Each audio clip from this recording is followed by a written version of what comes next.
se va a formar en lo que es el poder de la superficie donde se forma la vesícula óptica. Esta vesícula óptica es una invaginación, va a ir formando lo que es la vesícula del cristalino. Como hemos comentado en el poder de superficie. Esta vesícula se va a formar dando una forma esférica, teniendo unas células, podemos decir anteriores, y unas células posteriores. Las células posteriores se van a ir alargando para formar el núcleo embrionario. ¿Vale? Este va a ser el primer núcleo que se forma dentro de lo que es el cristalino. De ahí las células anteriores van a migrar hacia el ecuador y a través de múltiples mitosis van a ir formando posteriormente lo que es el núcleo fetal. Entonces el núcleo embrionario se va a ir formando lo que es el núcleo fetal. Este núcleo fetal va a ir tras el alargamiento de las células anteriores con múltiples mitosis, dando lugar a la formación de dos suturas. Una anterior, una sutura en Y anterior y una sutura posterior en Y invertido. ¿Vale? Bueno, estas mitosis siguen a lo largo de toda la vida. Entonces, cuando uno nace, ya se va formando lo que es el núcleo del adulto. Y al igual como por la posición, como capas de cebolla. ¿Vale? Esto es importante, como vamos a ver más adelante, porque va a dar lugar a posteriormente ciertas dificultades, como la visión de cerca, que va a ser la presbicia. Entonces, vamos a tener el núcleo embrionario, el núcleo fetal y el núcleo del adulto. Algo que va a envolver todo el cristalino es una cápsula. Esta cápsula, digamos, también tiene su importancia. Entonces, ya un cristalino de un adulto, más o menos, dice que pesa 200 gramos, 220 gramos, tiene una cápsula, una corteza, núcleos embrionario, fetal, del adulto. Este es un lente, básicamente, que tiene un alto poder dióptrico. Si más o menos ustedes en sus lentes les han dicho que tiene 1, 2, 3, 4, 5 dioptrías. Este cristalino tiene 18 dioptrías de poder. En teoría, porque para algunos tiene 18, 19, puede tener 20, puede variar su poder dióptrico. Pero en teoría tiene 18 para que digamos que en conjunto con los 42 dioptrías de poder de la córnea, indicamos que el globo ocular tiene 60 dioptrías de poder. ¿Vale? Está compuesto básicamente por agua y proteínas. De ahí, bueno, puede tener muchos otros elementos, como pueden ver, sobre todo el potasio, glucosa y otros. Los más importantes, el agua y las proteínas. Es un lente que interviene en el proceso de acomodación. Nosotros, para poder ver a lejos y para poder ver a cerca, el responsable de poder acomodar tanto a lejos y a cerca es este lentecito, que es el cristalino. ¿Vale? Entonces te dice en teoría que debemos, para poder ver a lejos, todo el sistema de acomodación está relajado. Y para poder ver a cerca va a intervenir el cuerpo ciliar, la zónula, el músculo ciliar y el cristalino. Entonces, teniendo que, digamos, bueno, lo que les dije, ¿no? Todo esto interviene en el proceso de acomodación. Esto es un cristalino relajado, seguramente está viendo a distancia. Para ver de cerca, lo que hace es disminuir su diámetro ecuatorial, aumentando su diámetro anteroposterior, más que todo a expensas de la cara anterior, que acomoda mucho más, digamos, para poder ver los objetos de cerca. Mientras más cerca, obviamente tiene que tener mayor poder de acomodación. En teoría te dice que un recién nacido tiene un alto poder dióptrico de acomodación, te dice que tiene más o menos 18 dioptrías de poder de acomodación, entonces seguramente los bebecitos pueden ver bien aquí. Pero este poder de acomodación, nuestro punto de acomodación con el paso de los años se va alejando. Y en teoría, en un paciente de metro, que un paciente de metro es aquel que ve bien a distancia, ya no puede ver bien de cerca. Entonces como que tienen que alejar las cosas para poderlas ver mejor. Por eso han debido ver, digamos, sus papás, sus abuelitos necesitan dos lentes, uno para lejos y otro para cerca. Antes de los 40 años, en teoría, solo se necesitaría un solo lentecito que te sirve para lejos y para cerca. Entonces, lo que les decía, cuando no hay acomodación, el músculo ciliar está relajado, la tensión sonular está aumentada y, por lo tanto, la forma del cristalino es más aplanada. ¿Vale? El diámetro del cristalino está aumentado, el grosor axial disminuido, la curvatura anterior disminuida. Entonces los cambios máximos que se da, digamos, para poder acomodar de cerca, se dan, digamos, en el músculo occipital, que se contrae, disminuyendo la tensión celular, y el cristalino, lo que les digo, se abomba, ¿no? Es más esférico. Pero ya les he dicho, es más extensa la curvatura anterior del cristalino, no tanto la curvatura posterior, más que toda la curvatura anterior. El diámetro ecuatorial disminuye y su diámetro anterior-posterior va a aumentar para poder acomodar de cerca. ¿Vale? ¿Qué ocurre con lo que les decía? Con el paso de los años, que habíamos dicho que, el núcleo del adulto, por la posición de sus capas, que es como capas de cebolla, va haciendo que el cristalino vaya engordando, engrosando. Entonces ya no va a tener tanto poder de acomodar porque ya no va a ser tan flexible para poder acomodar de cerca. Entonces, en teoría, a partir de los 40 años empieza la presbicia, que es la dificultad de poder ver de cerca, porque disminuye tu capacidad de acomodación. ¿Ok? Entonces, en ese paciente hemétrope, a partir de los 40 años, en teoría, tendría que más o menos empezar la presbicia. ¿Okay? Que es la dificultad, básicamente, de ver las letras chiquitas, las cosas pequeñas de cerca.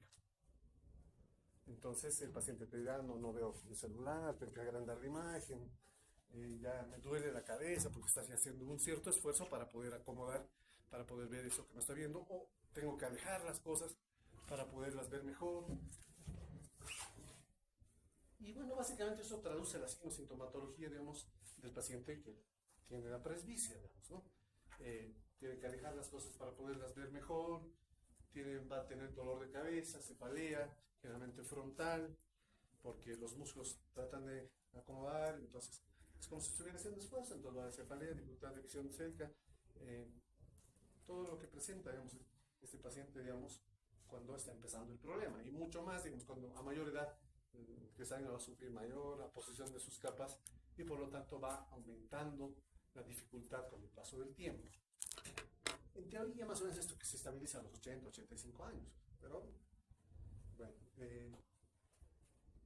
básicamente el tratamiento es que necesita un lente para lectura.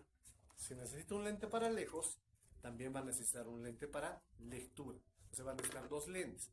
Actualmente hay la opción de lentes progresivos, bifocales, o que utilice dos lentes. Los lentes bifocales son esos lentes a nivel que tienen una división. Por la parte superior ves para lejos, por la parte inferior para cerca. O hay los progresivos o multifocales que es en degradé. Igual, por la parte superior ves para lejos, por la intermedia, por la parte media más o menos ves para la computadora, que no es ni cerca ni lejos la computadora porque está a unos 50 centímetros. Y por la parte inferior ves para cerca, que es en teoría 33 centímetros. ¿Vale? Hay lentes de contacto o también hay opciones quirúrgicas para poder compensar este tipo de problemas. Pero estamos hablando de un paciente hemétrope. Un paciente hemétrope es aquel que ve una distancia de 5 a 6 metros, 20-20, que es el otro tipo más chiquitito de eso, que ya le veo tal vez, tal vez van a ir viendo en las prácticas, en las cartillas, ¿no? En las cartillas de Snellen, ahí van desde 20-200 hasta 20-20, que sería la visión ideal del 100%. Entonces un hemétrope es aquel que sin lente, sin hacer esfuerzo, llega a ver el 20-20, ¿vale? Pero puede haber acá la mayor parte en el altiplano son miopes astigmatas, ¿vale? Entonces un miope es aquel que te ve bien de cerca, pero te ve borroso de lejos. Los miopes, su problema se compensa con lentes esféricos negativos. La presbicia se compensa con lentes esféricos positivos. Entonces los miopes llegan mucho más tarde a la presbicia. Si bien a los 40 años la compensación para hacer tenemos de más 1,50, si tu paciente es miope de menos 1 o menos 1,50, a sus 40 años todavía va a seguir viendo bien de cerca. Es más, te va a decir, sin lente, a veces veo bien de cerca. Entonces, y va a tener todavía unos muy buenos años hasta recién llegar a la presbicia. Lo contrario a los pacientes que viven en el oriente, los cambas,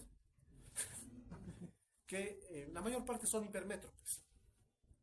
Por lo tanto, ellos pueden llegar mucho más temprano incluso a la presbicia, incluso antes de los 40 años, porque el problema de hipermetropía, que es contrario a la miopía, se compensa con lentes esféricos positivos. Y si esto se compensa con esféricos positivos, se suman. Entonces va a llegar probablemente a una presbicia prematura.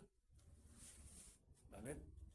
Entonces, la presbicia es la dificultad de ver de cerca porque disminuye nuestra capacidad de acomodación. No es que tu agudeza visual disminuya, porque tu visión de lejos no se va a ver afectada por este problema. ¿Ok? Entonces, ahí tenemos la presbicia. Puede haber anomalías de la posición del cristalino. Que el cristalino ya no esté centradito, sino tal vez esté desviado. Ya no está en el área focal, sino está descentrado. Esto puede ocurrir. Recordemos que el cristalino tiene un sistema de sujeción. Su sistema de sujeción se llama ¿cómo se llama? El sistema de sujeción del cristalino. La sonula de zinc, que básicamente son ligamentos. Van a haber ligamentos que se van a la cara anterior, ligamentos que van a la cara posterior, ligamentos circunferenciales, y ahí vamos a tener el canal de Hanover, el canal de Petit, ¿no? Pero son ligamentos. Entonces también pueden verse afectados por patologías que afecten los ligamentos, donde existe hiperlaxitud ligamentaria. ¿Qué patologías tienen hiperlaxitud ligamentaria? El Ehlers-Danlos, Weill-Marchesani, Marfan, homocisteinuria, Stickler. Entonces son patologías en las cuales los ligamentos son laxos. Todos lo van a ver, digamos, lo han visto en traumatología seguramente, en las luxaciones a repetición, lo van a ver tal vez en ginecobstetricia, en abortos a repetición, porque el cuello uterino, como es ligamento, no contiene el producto y se le sale. Entonces ahí les tienen que hacer cerclaje para que no se salga. Cardiomegalia, aracnodactilias, digamos que van acompañados de otros síndromes, ¿sabes? Como Marfan, por decir, tienen dedos largos, aracnodactilia, problemas cardíacos. Entonces, como esto es, como los ligamentos como que sostienen la zona también, bueno, son ligamentos, como son más laxos, a veces se descentran, ¿no?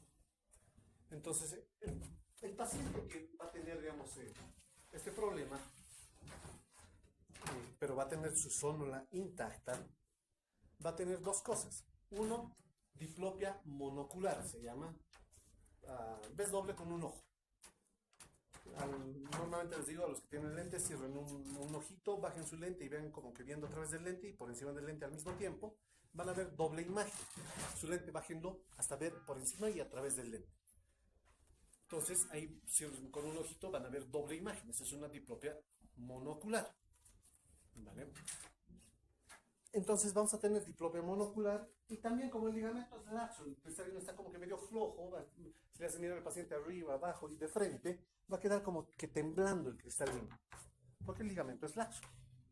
Ese movimiento de temblor del cristalino se llama facodonesis. ¿Vale? Entonces estos pacientes con hiperlaxitud ligamentaria van a tener muchas veces diplopia monocular y facodonesis. Pero en los pacientes que tal vez reciben un trauma, un golpe, se rompe parte de la zónula, igual se va a descentrar. Va a tener facodonesis, va a tener diplopia monocular, pero adicionalmente, como el vítreo que está por detrás del cristalino, al haber una ruptura, digamos, del ligamento, va a poder tocar una estructura que está por delante del cristalino, que es el iris. Y el vítreo es como una gelatina. De la misma manera, si le haces mirar hacia arriba al paciente, hacia abajo, y lo haces mirar de frente, ya el iris que está pegado, digamos, ya el vítreo va a ir a pegarse al iris, igual le va a dar ese movimiento de temblor. Ese movimiento de temblor se va a llamar iridodonesis. Entonces la triada, después de un trauma ocular, de una ruptura parcial de la zónula, te va a dar una subluxación de cristalino. Entonces la triada es facodonesis, iridodonesis y diplopia monocular. ¿Vale? Entonces, puede ocurrir, digamos, obviamente ahí ya tenemos una catarata más, debe ser traumático, lo más probable, pues descentración del cristalino, tal vez ahí igual de la misma manera está el cristalino descentrado. Y de la misma manera está descentrado. Lo que se puede hacer es, si digamos se está opacando, bueno, lo sacas del cristalino, ¿no? Una falta de multiplicación. Y para centrarlo, lo tenía, pero hay los anillos de tensión capsular. A la envoltura del cristalino, que es el saco, que es la cápsula, le colocas algo así como, es como un anillito. Lo vas colocando alrededor centrar un poquito mejor. Entonces, ese anillo de tensión capsular te ayuda para centrar, para que la tensión esté distribuida en toda la cápsula y puede estar más centradito.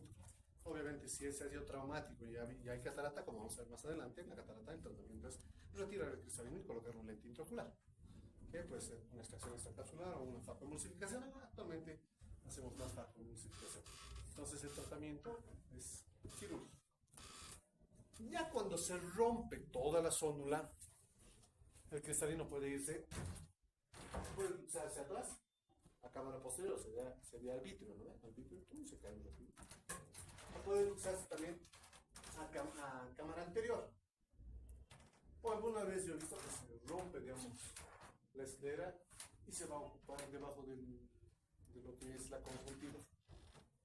Entonces se sale de su lugar, ¿no? Entonces, es muy importante la cápsula porque el cristalino es como un santuario inmunológico, que dice. Las proteínas que están dentro del cristalino no son conocidas por el organismo, tu sistema inmune no lo conoce. Entonces se rasga la cápsula, ahí puede que, digamos, ahí reconoce tus defensas, estas proteínas no las conozco y las ataca y provoca inflamación. Ahora, si digamos se rompe toda la zónula, pues no se rasgó el cristalino, puede estar ahí. No pasa nada, pero obviamente, digamos, tiene 18 dioptrías de poder, entonces vas a ver muy, muy borroso. Entonces, ahí está luxado a cámara anterior, ahí está luxado a cámara vita, ahí podemos ver los vasos retinianos. Lo que se hace es sacar el cristalino. Si se cae a cámara posterior, tienes que hacer una vitrectomía, que es entrar por vía pars plana, a través de dos puertos, uno que vas a meter el endoiluminador y el otro el facoemulsificador. El vitrectomo, que se lo va comiendo. Es como se va destrozando, lo va aspirando, se lo va comiendo el cristalino.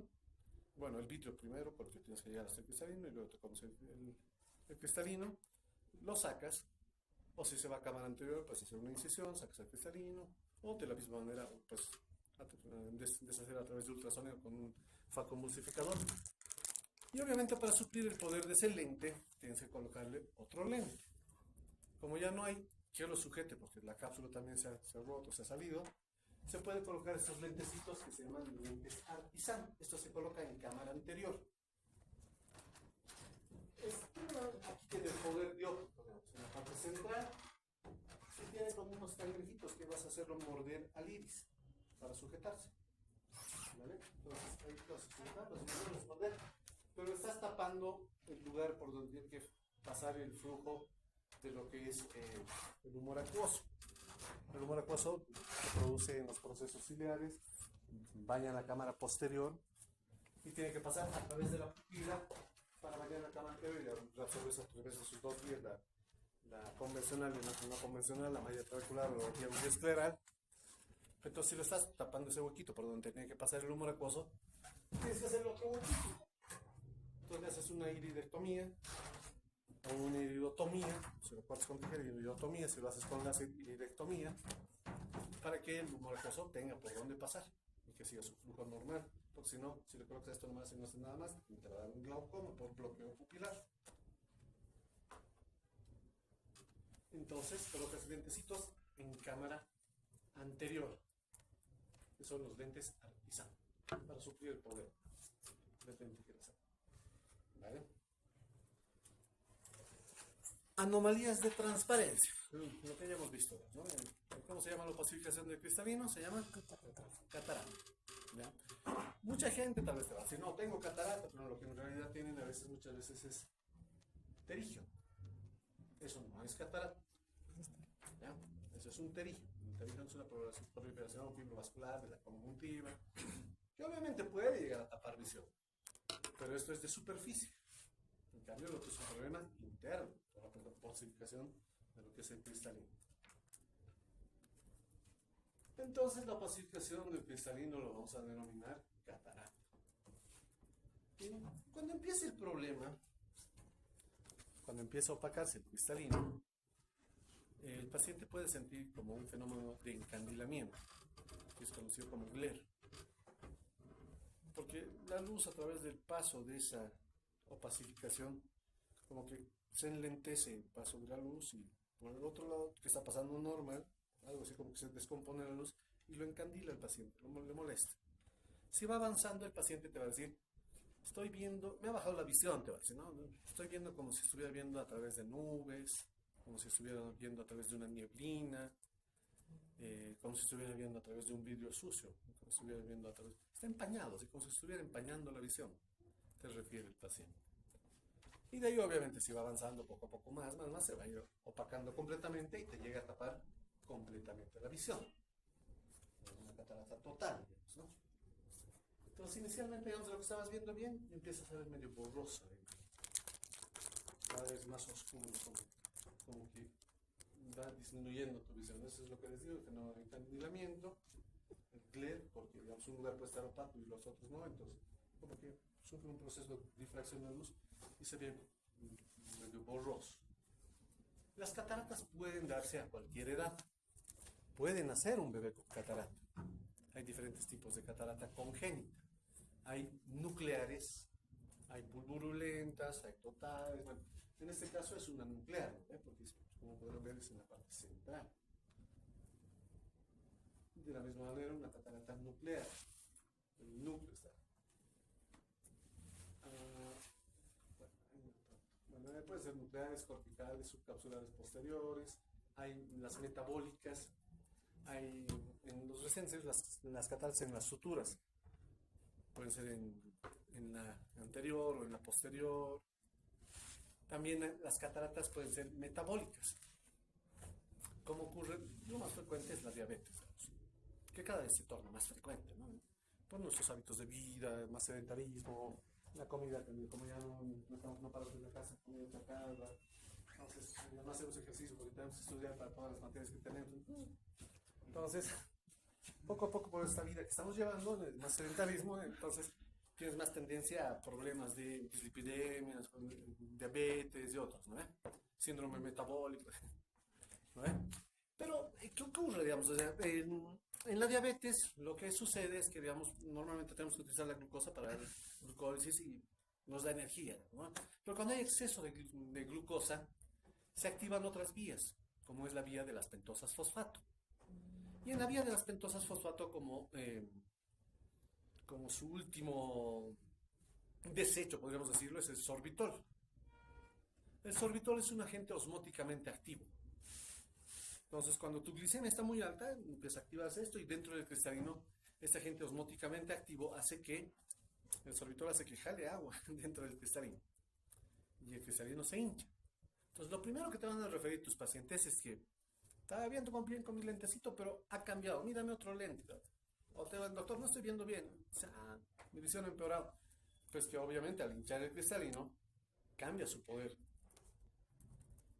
Entonces, baja su glicemia, otra vez se deshincha y otra vez cambia su poder. Entonces, capaz le mides lentes cuando está hinchado y ya cuando le mides no, va a venir a la semana y entonces, doctor, el lente que me ha medido no sirve. ¿Por qué? Porque ha cambiado nuevamente su poder. Entonces, en estos pacientes que, digamos, tienen diabetes, primero tienes que hacer un controlcito de glicemia y hemoglobina glicosilada, porque estos pacientes que tienen diabetes de varios años ya son conocedores de su enfermedad, ¿no? Entonces, cuando tienen que ir a su policlínico, todo eso, allá ahí toman sus pastillitas, no comen sus chocolatitos, no comen su helado, no comen... y al día siguiente la glicemia normal, sí, está perfecto, excelente, ¿no? Pero los otros días le meten de todo y solo cuando van a tener que ir al día siguiente su control saben que tienen que cuidarse, ¿no? Pero ahí, digamos, si le haces una hemoglobina glicosilada, la hemoglobina glicosilada te va a dar un parámetro de cuánto tiempo. 3 meses. De 3 a 4 meses. ¿Por qué? Porque es el tiempo que viven los glóbulos rojos.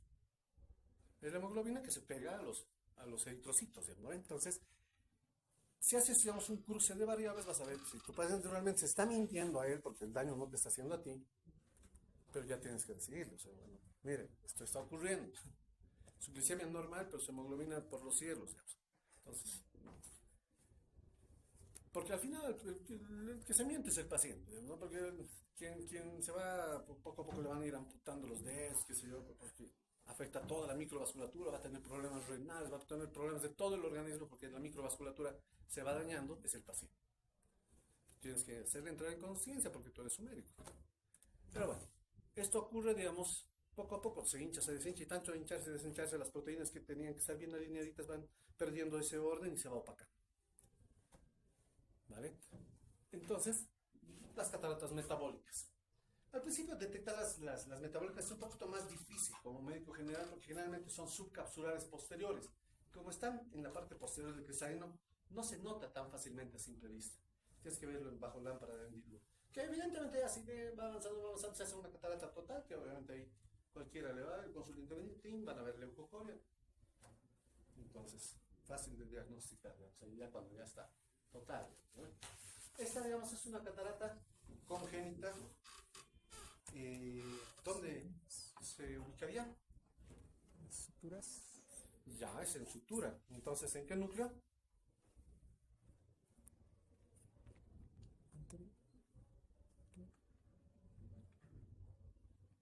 En el núcleo fetal, en la parte posterior, ¿no es? Porque es una sutura en Y invertida. ¿Ok? Ya. Entonces, ya les dije, digamos, ¿no? Traumáticas, digamos. Basta que se rasgue un poquito la cápsula, le va a entrar líquido. Y eso va a hacer que igual se dematice, se llena de líquido y va a perder su transparencia. Puede que no en ese momento, digamos, de trauma, pero en unas semanas se va a opacar completamente. Las cataratas seniles es por el paso, como su nombre lo dice, ¿no? Es por el paso de los años. No a todas las personas, o sea, no es como que todos vamos a enfermar de lo mismo, ¿no? Pero con el paso de los años en algunos pacientes puede venir este tipo de problemas que son las cataratas seniles. Cuando a veces dejas pasar mucho tiempo las cataratas, son cataratas totales, ¿cierto? Todo córtico nuclear más 4, etc. Pero a veces la corteza sufre un proceso de licuefacción, se hace como leche, y el núcleo se cae. Y después la cápsula se arruga. Este tipo de cataratas son morganianas. Es importante porque nosotros para retirar el sangre tenemos que abrir la cápsula anterior y ahí a veces lo abres y si son de este tipo de cataratas, a veces la cápsula es tan débil que se rasga, se va hasta atrás y se puede caer el núcleo atrás. Y ahí se complica, ¿no? Porque tienes que hacer vitrectomía y así. Ya hay que recurrir a la retina más porque se va a caer a la parte posterior. Entonces en este tipo de cataratas como morganianas hay que tener mucho cuidado. Ahí tenemos una catarata nuclear. Las corticales son como, estos como viendo como radios de bicicleta, como stick, y parten de la parte de afuera hacia adentro. Esas son corticales. Totales. Morganiano. Pero básicamente es una pacificación, te está tapando la visión. Lo que hacemos nosotros es primero solicitarles ecografía. Como él no está mirando hacia afuera, nosotros tampoco sabemos cómo está hacia adentro. Si adentro hay por ahí desprendimiento de retina, la retina ahí está toda deshecha, y aparte tiene un PL negativo, es muy importante, ¿no? Ya no lo operamos porque no vas a recuperar visión. El PL negativo básicamente te dice, no, ya no lo operes, no vas a recuperar. El PL negativo solo se da cuando hay un daño extenso en retina o un daño del nervio óptico, que eso todavía no tenemos soluciones. Entonces, puede que lo operes la catarata, lo dejas ya sin ese punto blanquito en el área pupilar, pero no va a recuperar visión. Si el paciente, por más que digamos cualquiera de los medios que tienen que estar transparentes no estén transparentes, y el paciente pues, va a seguir percibiendo la luz. El PL positivo es muy importante, porque si sigue percibiendo la luz, puede recuperar todos los medios transparentes. ¿A qué me refiero? Digamos, si la córnea está opaca, digamos, si tiene un leucoma corneal gigante, qué sé yo, puedes retirar la córnea y colocar otra córnea. Si el humor acuoso, que se va a abrir un sangrado, un ifema, lo lavas la cámara anterior, aspiras todo el sangrado, lo lavas, recupera la transparencia. El cristalino lo retiras, recupera la transparencia. El vitrio igual, digamos, por decir que hay un hemovitrio, hay algo que está alterando la transparencia, te haces una vitrectomía, lo haces impecando por gas y luego por aceite de silicón, recuperas la transparencia, recuperas la visión. Pero sí, por más que cierren los ojos, tú captas si hay o no hay luz. O sea, por más que tus párpados no estás viendo nada, pero ahí captas si hay o no hay luz. El problema es cuando no captas ya la luz, ahí sí hay un problema mucho más serio, tal vez un desprendimiento de retina, daño extenso de retina, un problema en nervio óptico, se ha dañado, una atrofia, un glaucoma, qué sé yo, eso no va a recuperar de momento. Porque como siempre les digo, como ya estamos más cerca, digamos, de clonación, digamos, de terapias génicas y otros, tal vez ustedes ya descubran la solución para que los nervios vuelvan a reactivarse y ya regeneramos el nervio óptico, listo, regeneramos retina, ok, excelente, entonces ahí ya vamos a poder operar, ¿vale? Vamos a poder hacer la cirugía de catarata que corresponde, todo eso, ¿no? Pero entonces el tratamiento de catarata no tienes que referir a un tercer nivel, digamos, ¿no? Donde tenemos todos los medios para operar. Básicamente, lo que antes hacíamos, les voy a explicar. Antes hacíamos lo que es la extracapsular. Ahora hacemos lo que es la fotoemulsificación y más adelante pues, vamos a utilizar láser para operar. Básicamente, lanzaríamos una herida así, para que salga todo el cristalino. Entonces, era una extracapsular. Haces una capsulotomía, luxabas el núcleo hacia adelante, y a través de esa incisión grande, por ahí sacabas el cristalino, introducías otro lente, lo acomodabas en el saco y hacías un lavado con el dedo, todo lo necesario y cortabas puntos de sutura. Esa era una extracapsular. Actualmente hacemos lo que se llama facoemulsificación. Se hace una incisión de 2.3 milímetros y se hacen unos huequitos con unas cuchilletas de 15 grados para ir metiendo instrumentos. Y a través de ese cuarto de 2.5 milímetros, 2.3, 2.5 y 2.8, dependiendo del facoemulsificador que tengas, vas, ingresas, igual haces la capsulotomía, o sea, la cara anterior del cristalino, la cápsula lo abres con un redondito, esa es la circular continua, y ahí introducimos este aparato que a través de ultrasonido lo deshace el núcleo y lo va aspirando. Y va aspirando todo el núcleo y corteza, solo dejas la cápsula. Y en esa cápsula vas a introducir el lente intraocular. Los lentes intraoculares antes eran rígidos. Bueno, ahí estamos terminando, digamos, por decirte, poniendo lo que es la corteza. Y a través de esa misma incisión, con un inyector, introduces el lente intraocular que es plegable. Entonces ahí lo inyectas y ahí adentro se va a abrir y lo acomodas en lo que es la cápsula, digamos. Lo que les decía, has abierto la cara anterior del cristalino de la cápsula. Y bueno, lo has todo el contenido, pero dejas todavía la cápsula. Es donde vas a colocar el lentecito y ahí el lente se va a acomodar. Previo, digamos, a la cirugía, dentro de parte de lo que tenemos que hacer es ecografía, ya les dije, cálculo del lente intraocular. ¿Qué número de lente le vas a colocar para suplir todo el poder dióptrico que necesita? Le haces laboratorios y cardiológico. Pero generalmente la cirugía la hacemos ya con el paciente despierto, o sea, la anestesia es local. Cada vez los riesgos son menores, porque antes era anestesia general, o si es dormir el paciente, el riesgo, tienes que disponibilidad de tiempo del anestesiólogo, ya no. Ahora cada vez solo le inyectas detrás del ojito, se adormece, no siente el ojo, el paciente está despierto en la cirugía y procedes a la cirugía. Entonces los implantes del lío son plegados, ahí se lo acomoda en la cápsula.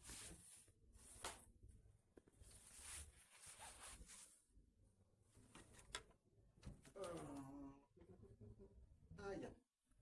Actualmente hay otras cirugías que ya se están practicando a nivel mundial, se está realizando con láser.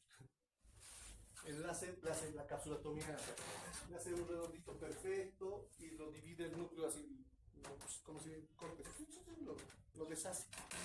Y solo hay que aspirar. Obviamente, digamos, mucho mejor porque va a ser una cirugía con mayor precisión. Pero digamos, si ahorita una cirugía de catarata está alrededor de los 10.000 bolivianos con facoemulsificación, solo utilizar el láser más o menos te sube al doble.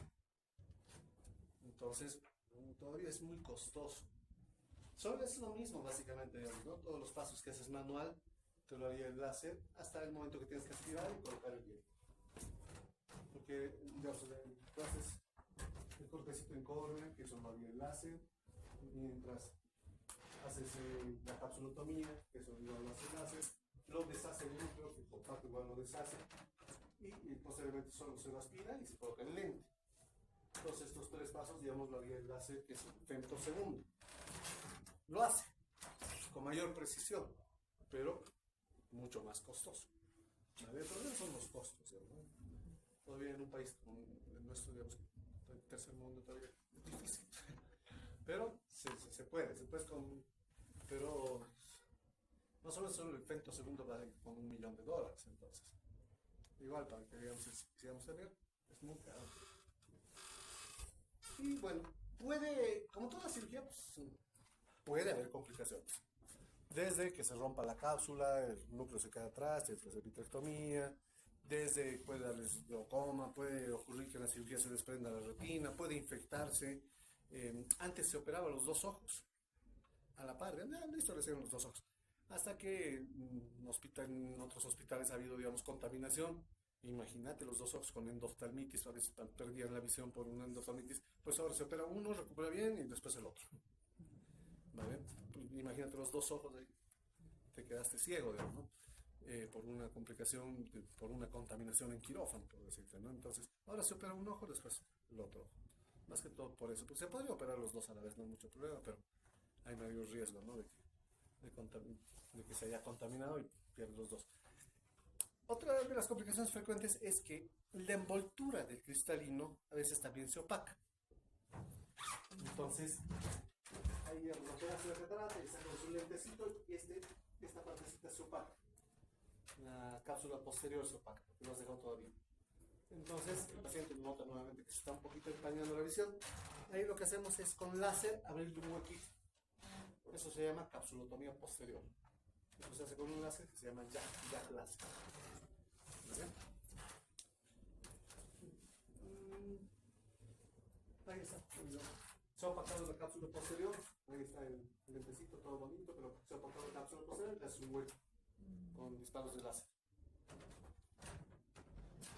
Ya no tienes que abrir el ojo. Los láseres son bastante nobles y llegan a atacar en el punto exacto donde necesitamos aplicarlos. ¿Vale? Ahí está lo que les dije, capsulotomía posterior es un aparatito como la lámpara de hendidura donde le hace poner el mentoncito, choca la frente, no se mueva y disparas, lo va abriendo huequitos en el lugar exacto donde tú quieres.